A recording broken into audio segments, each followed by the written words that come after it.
Harry's Wife, Part 102.51. Spotify. Less you, more Harry.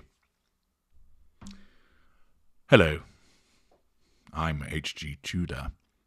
We turn to International Business Times with an article by Tenia Diente which tells us Spotify wants controversial content in Harry's Wife's podcast from Prince Harry. Okay.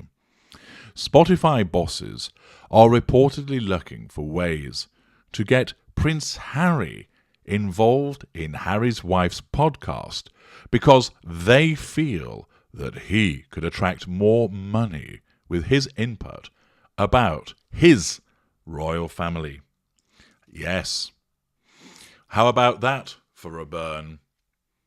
You've signed a contract, and of course, being Harry's wife, you have to be the one that leads it. And so what you do is you create a series called Archetypes, because it's Archwell Audio, and you think to yourself, oh, aren't I clever that I've got Arch in there twice? Oh, look at me. I am a mistress of the universe with my huge brain. But of course, she regularly fails to realise that she's talking about stereotypes rather than archetypes. And this is pointed out repeatedly, which just results in her being ridiculed. Nevertheless, after sitting around with her thumb up her backside for the best part of a year and producing the square root of fuck all in terms of content, we were then given the brilliance of the misconception of ambition with Serena Williams. Yes.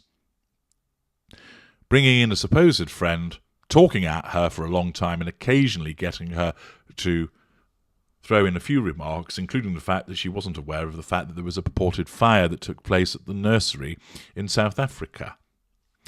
Then we had the joy of the duality of diva with Mariah Carey, the highlight of which was Mariah Carey calling Harry's wife a diva, her aghast reaction to that, and then scrambling around to try and nullify that threat to control with an after-the-event recorded edit.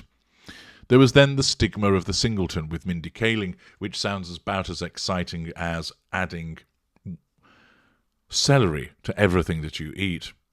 We then, of course, had the confection of nonsense that was the demystification of Dragon Lady with Margaret Cho and Lisa Ling, which included quite clearly revisions of history with the anecdote about chowing down on noodles in a naked Korean spa, evidently lifted from the Big Mouth episode, and only yesterday, the decoding of crazy with Deepika Padukone, Jenny Slate and Constance Wu, which again has been roundly lambasted as an exercise in slagging off potentially TV shows that Harry's wife wanted to be in but couldn't, and the fact that she's basically using this series to talk about herself and basically to try and align herself with women, whilst at the same time nullifying threats to control in respect of things that have evidently been said to her or about her at some juncture.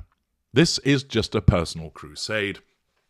It never brings any meaningful insight. It is industrial beige for the ears, that syrupy, breathy Californian tone that is quite nauseating to listen to, merely regurgitates material provided by other people, talks about herself, hogs the mic, and occasionally lets other people talk, where at the moment it appears all they seem to do is say like quite a lot. Thank you for those of you in the comment section who explained why that's utilised so much.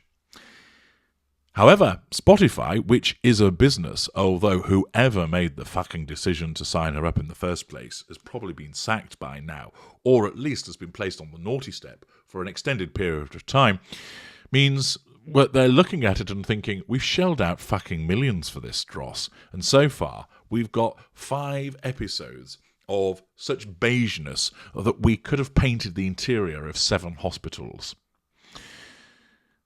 There is so much beige here that there'd even been some left over for some correctional facilities also. They're now realising that they signed up a beige lemon. And so in order to try and deal with that, the suggestion has been made that we want less of the Duchess of Beige and instead bring in Ginger Bollocks.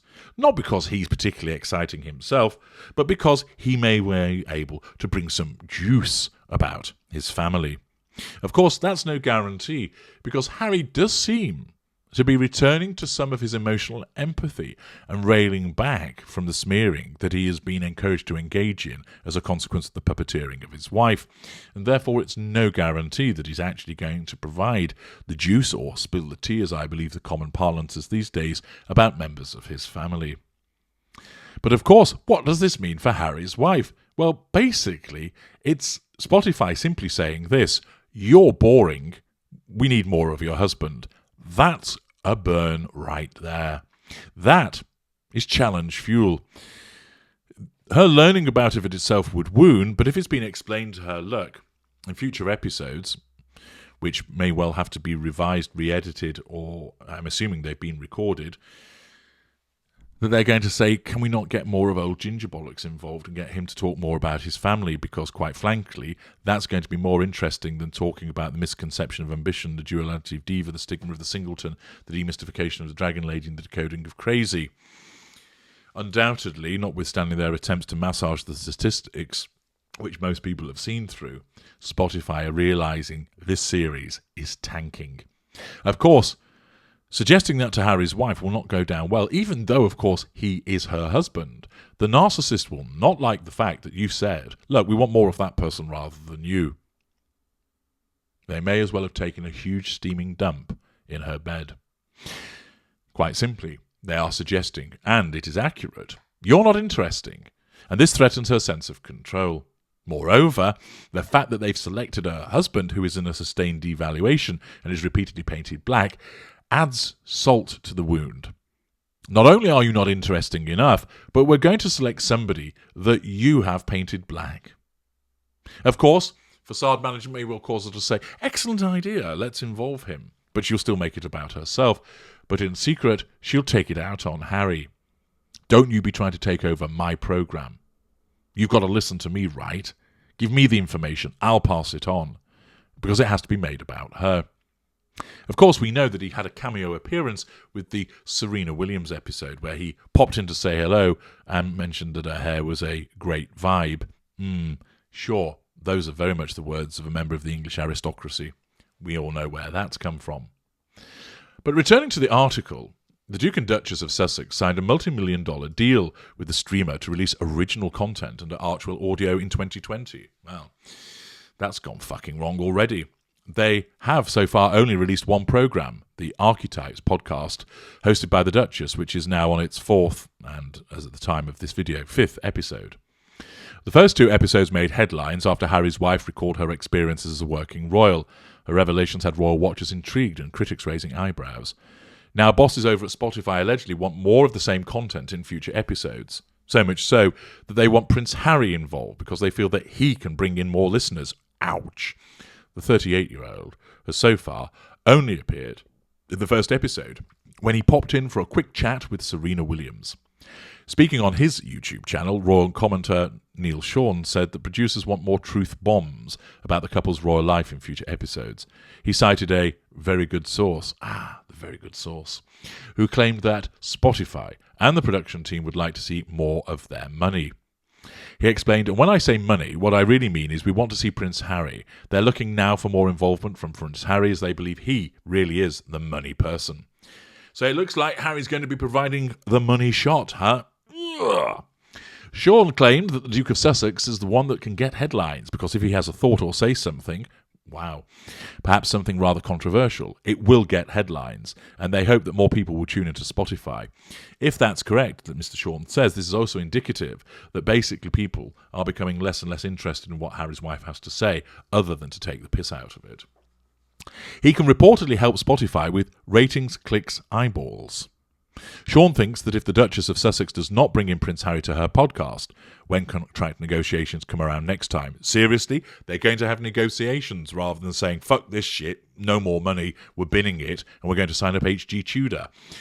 She could find that people aren't wild about her.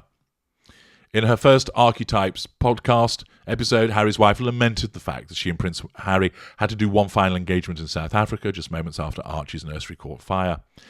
They were not allowed to cancel, so they could be with their child. Then in the second episode, she admitted that she only knew what it felt like to be treated as a black woman after she married into the royal family.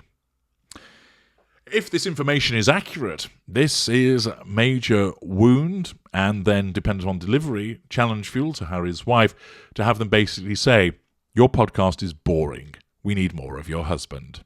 Ouch, indeed. I'm H.G. Tudor. Thank you for listening.